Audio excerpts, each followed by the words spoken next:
Okay, so what we're going to look at here is my essentially the porting that I'm using on my local area network. And so how can I adapt this to my school's Scholar Plus? Okay, anyway, so this is all an explanation of what I do, and then hopefully you guys can help me with what I need to do. It's taking a little longer than usual.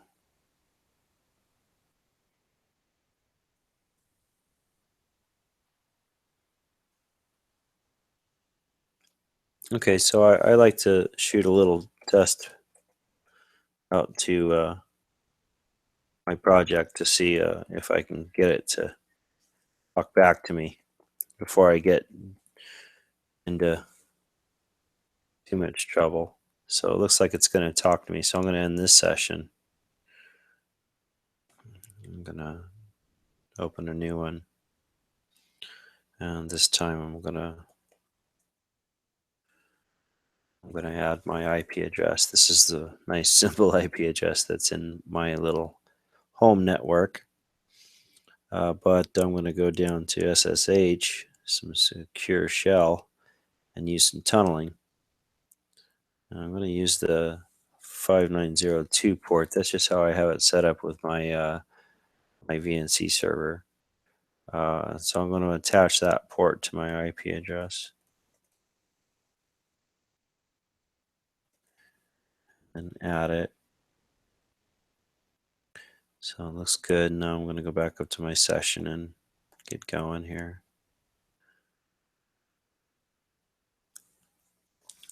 Okay, so now I'm going to try to establish a login with my Raspberry Pi. Looks like that went good. So I'm going to start up my tight VNC server. This is pre-installed. So my home screen is running on 1, so I'm going to take it over with a virtual network connection on 2.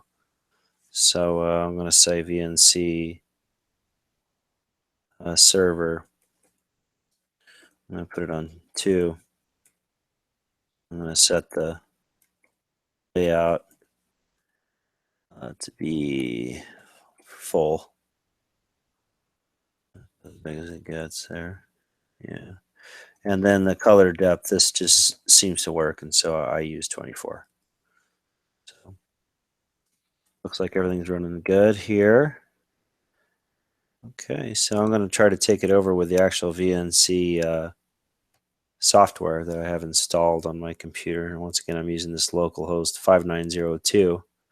We'll see if it lets us connect. Looks like it's gonna. Yeah, so I got a password set up when I installed all this stuff. There we go. And we have control over the Raspberry Pi desktop. So I'm going to kind of set this up real quick because I also want to kind of start up on the Raspberry Pi my some software I have on the Raspberry Pi Motion that's going to let me use my cheap webcam. It's old school Logitech that sits on top of a monitor with pretty little delay. So it's only, Jesus, less than a second delay. So anyway, so I'm going to start up, let's see if I got that old command here. Yeah, there you go. So service motion start on this software motion. I like to, I'm not sure why, start it and stop it and let it think about that for a second and then start it again. I'm not sure why everything just seems to work better when I give it a second try. I don't know. Okay. So, yeah, I'm going to open up a browser now if I can. Let's see here. So I'll have to get to my desktop to get to those. Yeah, that'll work. Open up a browser now. I'm going to see if my streaming video is working out. I'm going to use the IP address 10. Well, there it is. No, that's not it. 10.0.0.13. Get that started out there. And sorry. So there is my IP address, and then I'm going to use the 8081 port to see if we can see what the Pi is seeing right now. Yeah, okay. So there it is. There's my hallway. I'm in a different room right now. So let me kind of size that up a little bit. That looks good. Oh, no, it doesn't look good. Might as well put it this big. Okay, so great. So there is my streaming video that I can use. And now I'm going to open up my my Arduino, which is all stuff that's actually on board on the Raspberry Pi. I guess the Arduino is slaved onto the Raspberry Pi.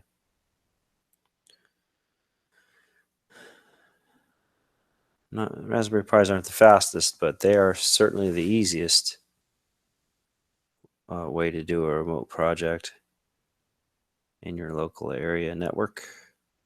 What's going on here? Oh, I know what's going on. Jeez, sorry. There it is over here. Okay, so I'm going to load up a sketch that I've been goofing around with. It's not spectacular right now. I only have about an hour into it, but I haven't made my methods or anything for all the movements of the robot, and I'm going to be replacing these large chunks of ugly code with chunks of code, I guess. Anyway, let me size this up so we can see everything here.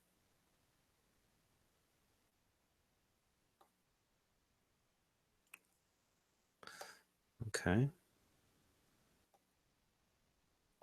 And then I'm going to upload the code to the robot right now.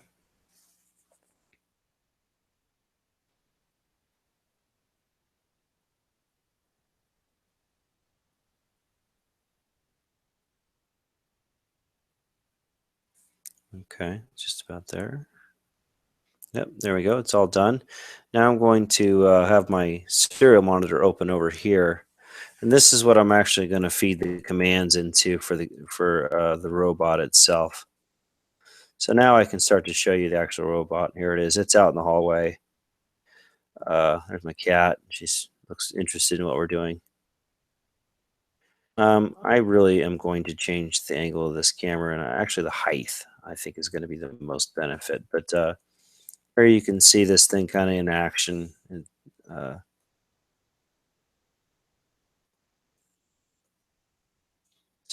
yeah. Anyway, so I might want to get it out of the way so that we can kind of drive around. Let's see, what is that command? Oops, ran backwards. You've got my cat's attention now. Let's see here.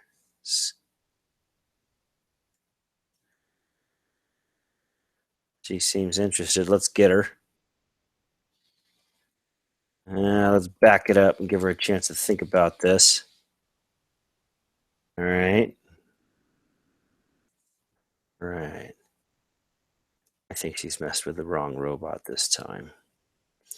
Okay. Well, anyway, I was just making this video to show you guys how I'm kind of doing business at this point and how I would like to really use Scholar Plus. Oh, I have codes. But I would really like to start using Scholar Plus to do these kinds of projects. So please, please, please help me out with port security. So anyway, we can do a bunch of cool things together. Thank you very much.